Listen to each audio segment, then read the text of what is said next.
If you're a new wholesaler, you're probably thinking about all the different things you have to master first, and you can't really figure out what you should focus on. And in my opinion, there really is one thing, one skill I think you need to master first. And maybe other experienced wholesalers or investors may disagree, but here's what I think. When you're just starting out, there are a lot of things you have to end up mastering in order to get deals. You have to master talking to sellers, you have to master your contracts and learning the contracts that you're gonna be using as a wholesaler. You gotta master talking to buyers and dispoing properties. You gotta master a bunch of things. But the one thing that I think you should master early on, I don't know if it's necessarily first, but I think one of the first skills you need to master to get good at it is comping out properties. Figuring out what the ARV on the homes are so that you can actually make good offers based on those ARVs. I think a really common thing I see with new wholesalers is that, yeah, maybe they're getting good at talking to sellers and negotiating, but a lot of them have no idea what they're negotiating.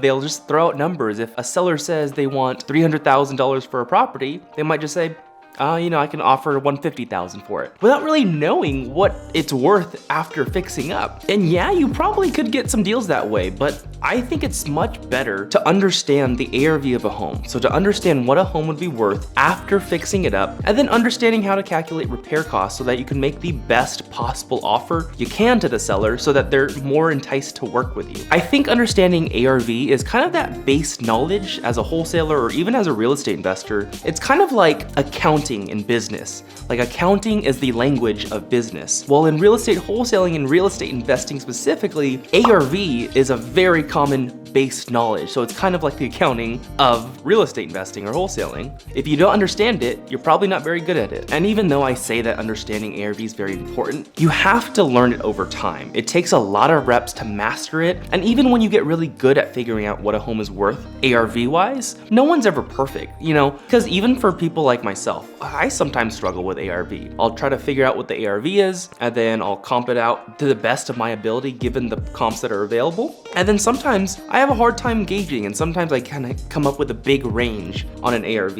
And when I come across those properties where the ARV is pretty tough to comp out, and when there's not a lot of comps, or maybe the comps are all far away, the neighborhoods are pretty different, and there's nothing really good to use to figure out what a home is worth, sometimes I'll just ask other people. I'll ask other investors more experienced than me, or even some newer ones too, just to get their ideas too. I think you can learn from everyone, and I am brave enough, and I think you should be too, to drop the ego and ask for help when you need. I tell all of the wholesalers who are in my market, and I talk to them constantly, I tell them, if you ever struggle with anything, whether it's ARV or what to offer, what a repair cost would be, reach out to me. It's good for you to reach out to other people, because even though they might be competitors, it's better to think of them as collaborators. You need to have an abundance mindset and work with the people around you to build a good community of real estate investing and wholesaling. So that's my very quick opinion on what I think the first skill you should master as a real estate wholesaler. I know the video is quick, but if you enjoyed it, I make a ton of other videos kind of like this about real estate, money, and self-development, and I also just document my journey as a young real estate investor and entrepreneur. But thank you so much for watching. Don't forget to subscribe to the channel, and I'll see you at the next one.